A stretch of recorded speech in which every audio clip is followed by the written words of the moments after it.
Hello and welcome back to Better Every Day. Darren, it is good to see you back. It's been quite a journey for you since our last podcast. It's good to be back in the saddle. It is awesome to feel good, be back. Having an 8-inch incision down the back of my neck was not the most pleasant thing. But certainly I'm back to walking and doing all kinds of fun things. You were actually back to walking a little before I think the doctor wanted you to be. When I left the hospital, he said, "Do what you feel like doing," which Michelle's like, "You should not. Don't tell him that." Yeah. So, arguably within, 7-8 days, I started at least walking a little bit. He said walking was the best thing I could do to get my blood flowing and to heal. So I took it to an extreme. Yes, you did. You also had an experience we probably should share on an upcoming podcast, not the topic for today, but just it was quite a milestone, kind of a moment for you in the midst of all this. Oh, geez. Whatever they give you to knock you out while they're doing 4 or 5 hours worth of surgery is like gold, because when you come, there's this space before, as they're trying to wake you up and you're in this world. And anybody that's had surgery would know what I'm talking about, but I was clearly in a zone.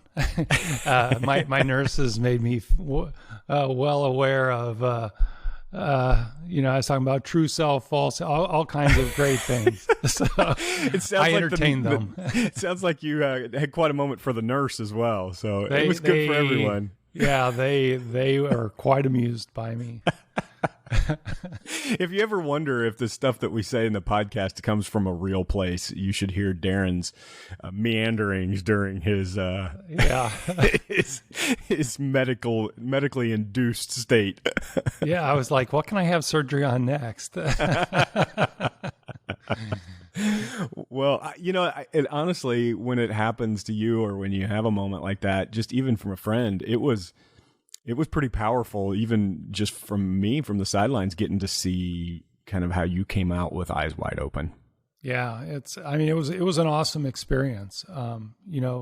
They talk about, when all your you falls away, or, your false self or your ego, when all that falls away and you're sort of, I guess, in this zone, in this space, it's amazing the clarity that you can gain for that period of time. And I stays think with you. Yeah. I felt it just in our breakfasts and coffee, that it's lasting. And I think being able to tap back into that, part what our conversation is today. About being more intentional.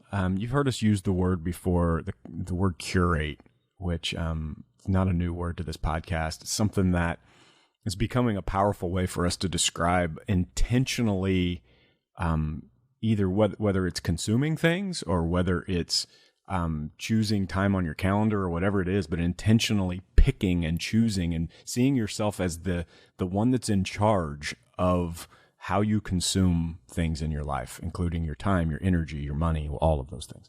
Yeah, I think for me, curating is being aware that I have the ability to choose and then making those choices. Yeah, it's getting a little bit clearer for me the older I get that I need to do it. And there are moments in my life where I find myself disciplined in one way or the other. And then there are moments where it usually just takes 1 or 2 variables in my life getting a little out of whack for me to lose perspective. And then the opposite, I just end up the opposite of curating, which is just imagine a museum, an art curator who quits curating and all of a sudden everything at one time shows up in the museum and you can't see anything, whether it's good or bad. My new favorite word, John, to describe that is drifting. We've talked about drifting into your business model, and how that has not necessarily worked for a lot of people, because it has negative impacts on their life and their staff and things like that.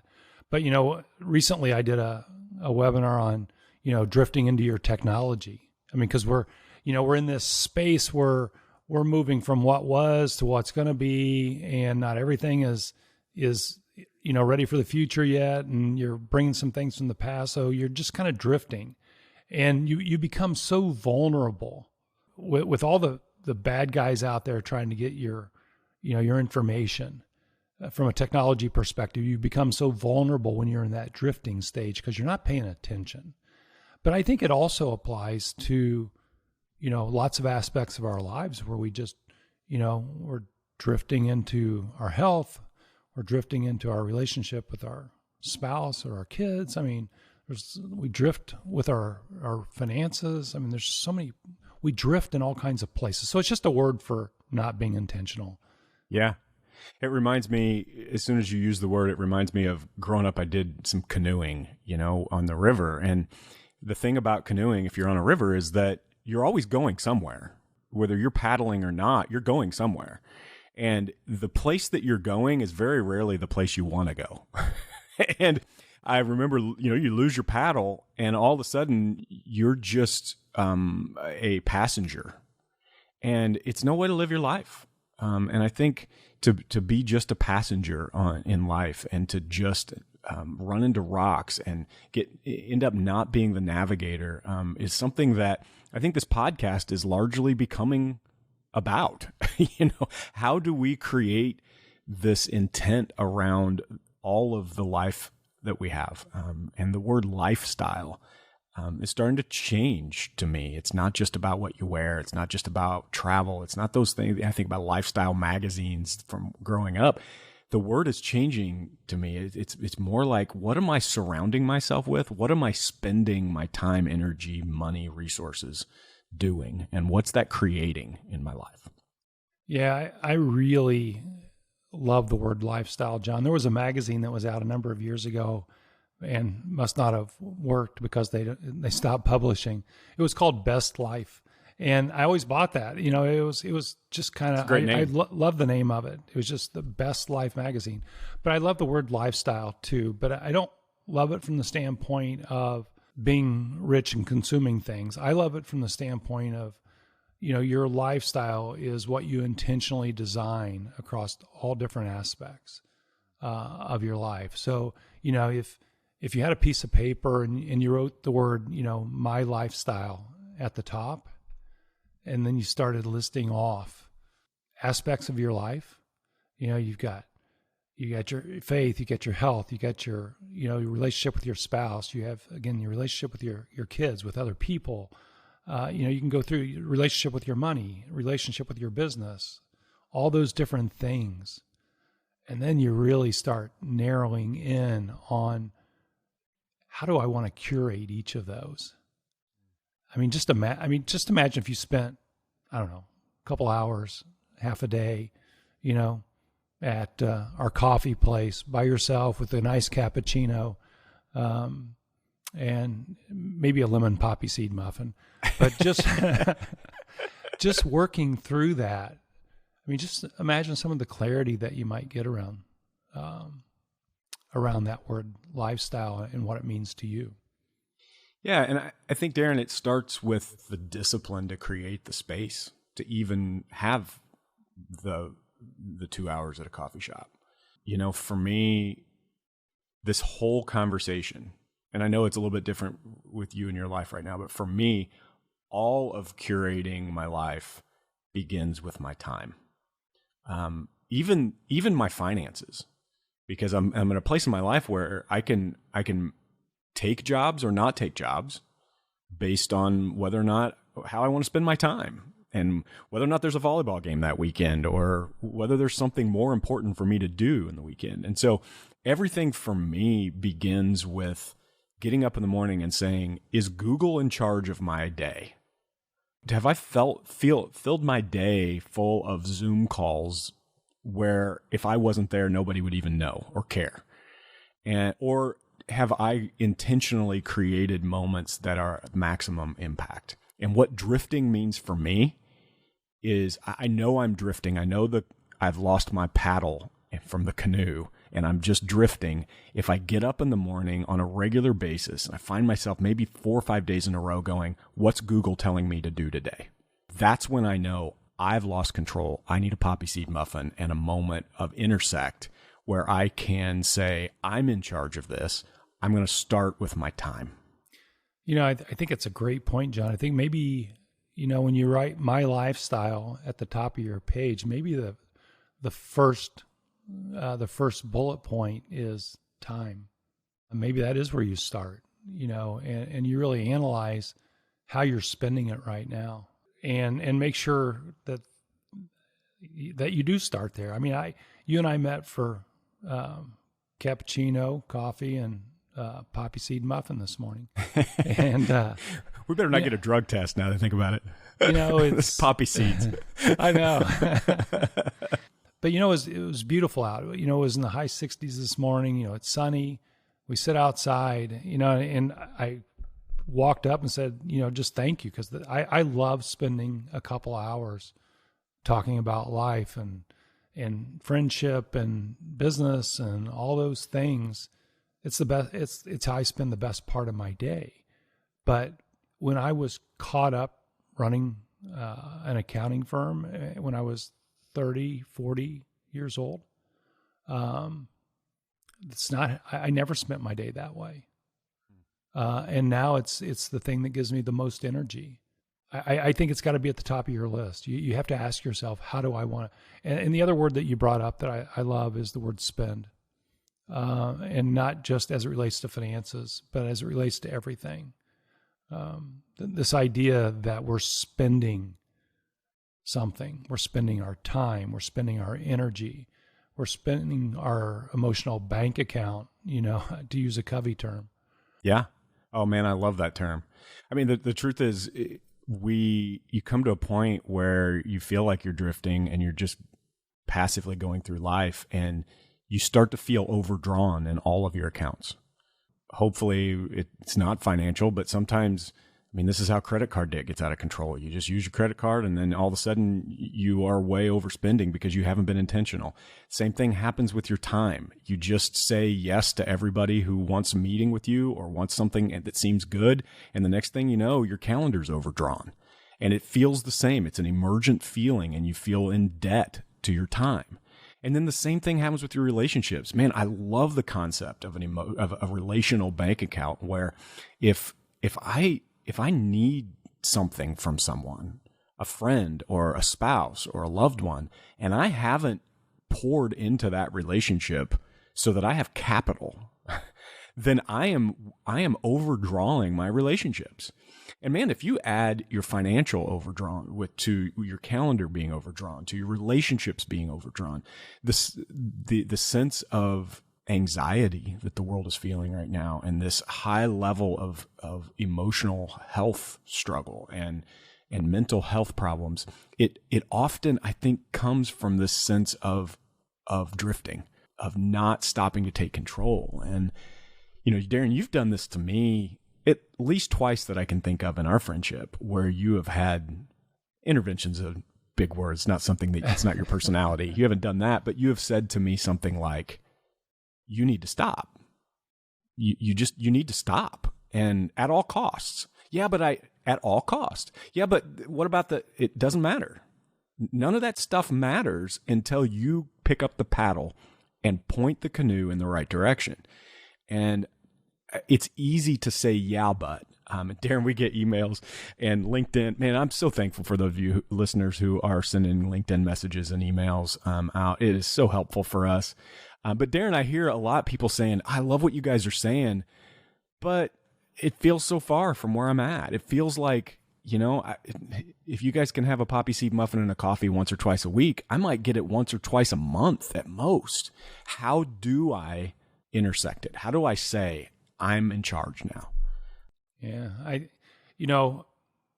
if that's what you're saying to yourself, I felt your pain, because for the longest time I wasn't paying attention. For the longest time I had gained weight. I was not exercising. I felt terrible. I was working all the time. At one point in my life, John, I was executive editor of CPA Practice Advisor magazine. I had founded RootWorks, and I was still running a good size accounting firm.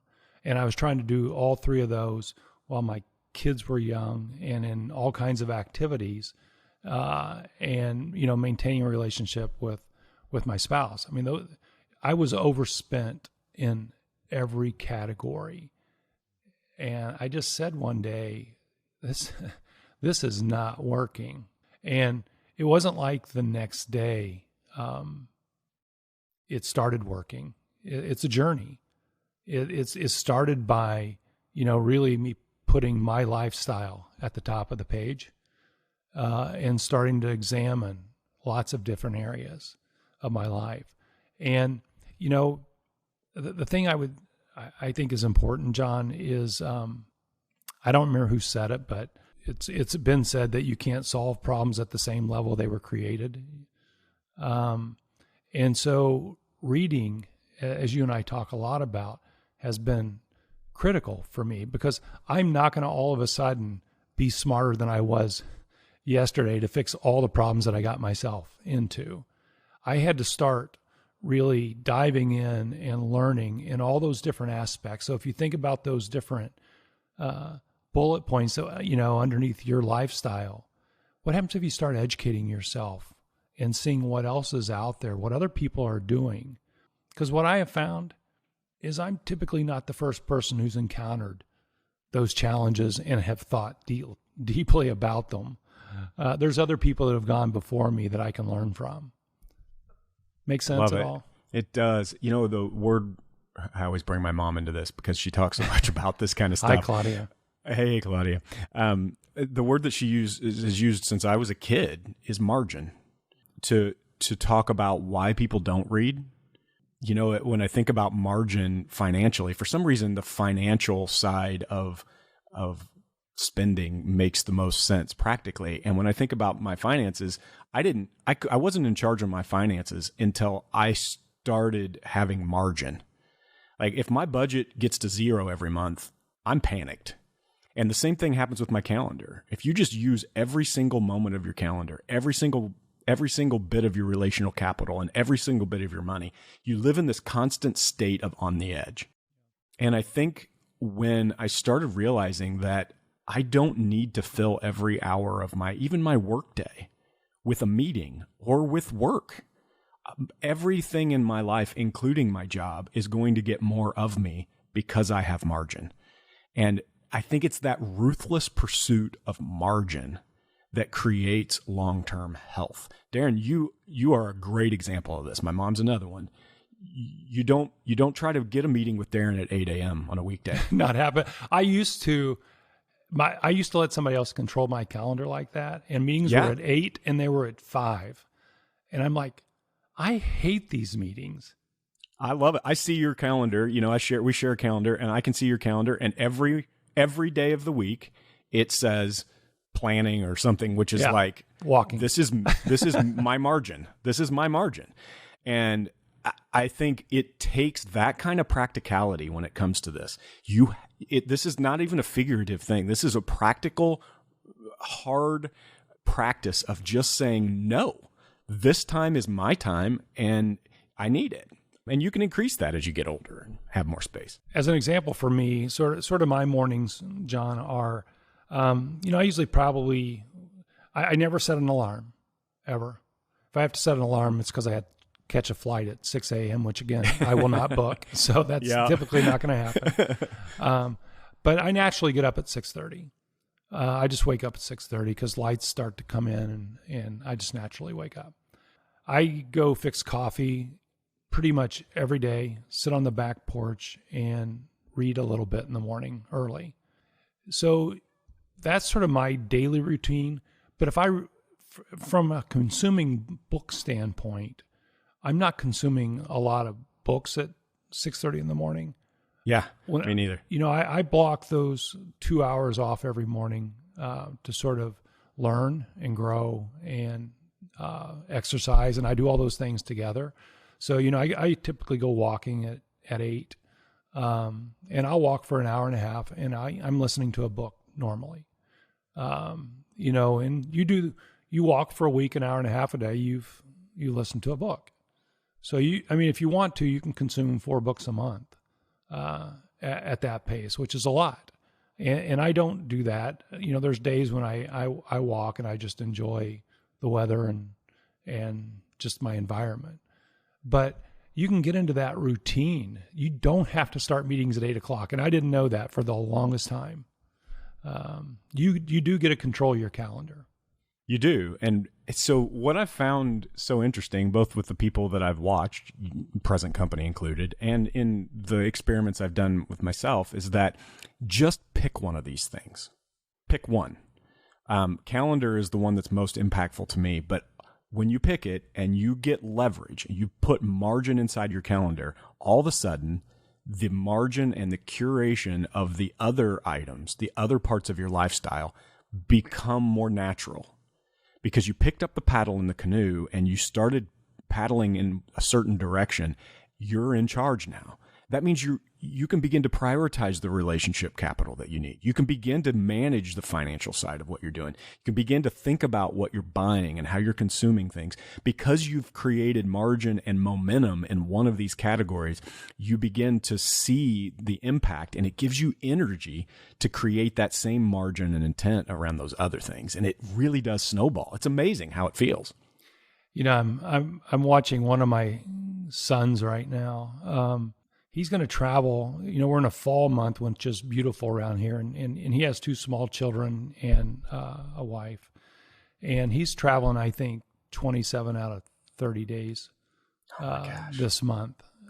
So there's a number of things, that are hard about that. His 2 small children, his wife, and, and the burden it puts on her and the stress it puts on him. And there's so many things. And I can see myself in that when I was his age. But one of his trips is with me next week or this coming week. It's actually turns out, this one's a pleasure trip, but I'm going to have in case he's listening, I'm going to have Get ready, Andy. Yeah. A nice talk about, just planning, these things. He would never say, I'm going to travel 27 out of 30 days. He would never say that. It just happened to him. And he felt out of control, I'm sure. And, I can just see the stress it puts on everything. And I'm sure a lot of our listeners feel the same way. You don't have to be traveling. It could be kids' events. It could be work. It could be all kinds of different things. But, I can sit over here and I can see it happening. It's important that doesn't become, habitual. Yeah. Part of the lifestyle. Yeah. I see it too in myself still. What's interesting is to put yourself in a situation, and Andy's in this situation, and so am I, thanks to you and some others in my life, where people can call it out in me. Maybe something you didn't have, Darren, that we can pursue a little differently even than when you were in your 30s and 40s. These friendships, these relationships where people can see outside of your resources and your calendar for a minute and go, wait a minute, there's no margin there. And you told me that when I saw this, I should say something. And I've been where you are, and you don't want to keep going this direction. The thing I love about where we are in, the evolution of everything is I look back at my dad, in his 30s and 40s, which would have been in the 60s and 70s when, working all the time and not having any margin and I'm not going to say not caring, but not being a part of a lot of things in life was cool. At least that was what it was perceived to be back then. And today it's not, today, we're evolving. Yeah. It's, that's not seen. Giving your life up to one thing is just not seen as the thing anymore. And I like that. I think it's important, but I don't think it's the thing. I do too. I want to bring this to a head with just some perspective, just a next step. Darren, you mentioned the idea of finding a coffee shop and a poppy seed muffin, whatever it is for you that gives you that moment of deep breath. And then if it's taking your laptop, an iPad, a piece of paper, and just categorizing these things and saying, am I spent? I love the language that we use as humans, and it always means something, but you've heard people say this before. I'm spent. What do you mean by that? Well, I've used all of my resources. And we all know the feeling of being spent. You need margin. And at all costs today, look at your next week's calendar, whatever day this is, look at next week's calendar and take it back. Begin to look at the things that you have not curated and do what a museum curator would do. Look carefully at each individual piece and say, does this fit? Does this make sense? Is it good? Some art is really good, and a museum curator has to say it's good, but it doesn't belong here. Maybe you have to do that. It's not as easy sometimes as just saying that's not good. Sometimes it's about what is better, and it takes space and time. And I think as a friend who is still trying to figure this out too, what Darren and I would say is it is worth it. Your relationships deserve it. The people that you're leading deserve it. For you to spend the time and curate and find that margin in your life. John, I was reading an article this morning from a guy I kind of like to follow. His name's Mark Cho, and he owns a company called The Armory. It's a men's store in New York. I think he has one in Hong Kong and maybe one in Tokyo now. Anyway, he was talking about curating in his particular case, he was talking about curating, his wardrobe and his watch collection. So some things, and he was talking about the things that he had acquired over time that turned out not to be, a part of his curation at this point. And instead of looking at that as having wasted his money, he considered that educational expense. He was learning. And, I was thinking about that this morning in all aspects. Every time you spend something, time, emotional bank account, money, you may consider it wasted. John Mellencamp has this new song called Wasted Days with Bruce Springsteen. It's pretty good if you haven't heard it. That's cool. I've heard it. It is good. That one is sticking with me right now. One, because Mellencamp is from Bloomington, lives here in Bloomington. But this idea of wasted, if you don't pay attention and this happens for long periods of time, maybe it becomes wasted days. But maybe you think about it, if you can pay attention, as invested so that you can evolve, like educational expense. But at what point does it go from being educational to wasted days? I don't know. It's just an interesting thought. I love it. While you were I always think of things in terms of book titles, and I thought, man, what a great book title, Wasted. And I thought, well, that might be about something else. That would be called Coming Out of Surgery. There you go. Well, John Mellencamp and Wasted in the same conversation.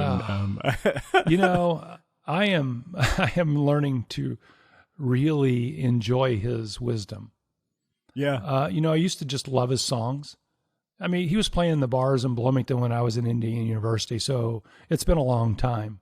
But now there's some wisdom that especially he and Bruce Springsteen, just listen to Wasted Days. It's a great song.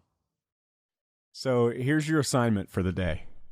Find yourself a coffee, a poppy seed muffin, a notepad, and a pair of AirPods, and listen to Wasted Days. Yeah. My lifestyle at the top. Create your different segments. Just start by putting it down. This is an evolving thing. This is where you start. Grab the paddle. You're in charge. Thanks for listening today. Hope you heard something that makes today better than yesterday, and we'll all get better together. Thanks for being here. Darren, it's good to have you back. It's great to be back. Thanks for listening, everyone.